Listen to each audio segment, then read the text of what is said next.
3 right now in September is Fall Prevention Awareness Month, and for good reason. Falls are the leading cause of death and injury to seniors.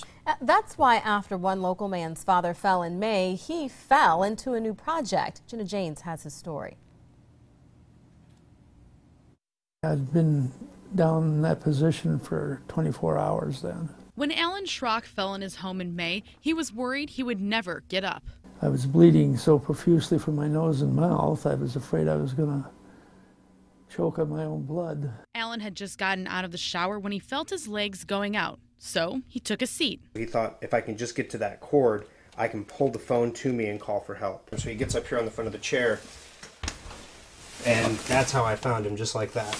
Unable to move, Alan's nose and face pressed into the ground. He was rushed to the emergency room with severe bruising on his face and knees. With fluid building in his body, he had a 30% chance of survival. My hands start shaking, because you're getting that adrenaline rush because you're scared. Sitting in the hospital and staring at the fitness tracker on his wrist, Alan's son Thor had an idea. If I can track all that stuff with the same sensors, why don't we try to track the lack of activity? That's where the Alan Band steps in. The device tracks if someone doesn't move for long periods of time, like if they fall. Then through Wi-Fi, it will send a push notification to a loved one's phone. If my dad hasn't moved in 4 hours, the Alan Band could buzz on his wrist. Bzz, bzz, are you okay? That one time when they have the event, the fall, that they're not okay, the Alan Band is there. Currently in the funding phase, Thor is working on creating a prototype. Only a week into his Indiegogo campaign, they've reached their goal. Now any extra money will go into expediting the process so Alan can get his band on his wrist as soon as possible. Probably have to go before a firing squad if I didn't. And his son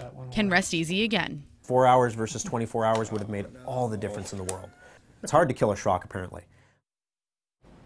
Now, Thor tells me that 30 people have already bought those bands through pre-order. They're about $350, but he tells me that thousands of people have reached out to him saying that they believe this could save their loved one's life. Guys, I'm going to post a link to that on WOWT.com if you want to take a look. I think that's a good idea. So many people are going to be interested in that. That's genius. Yeah, Thor is a local guy, so it's great to see a local innovator coming up with such a useful cause for this technology. Great information this morning, Jenna. Thanks so much for sharing it.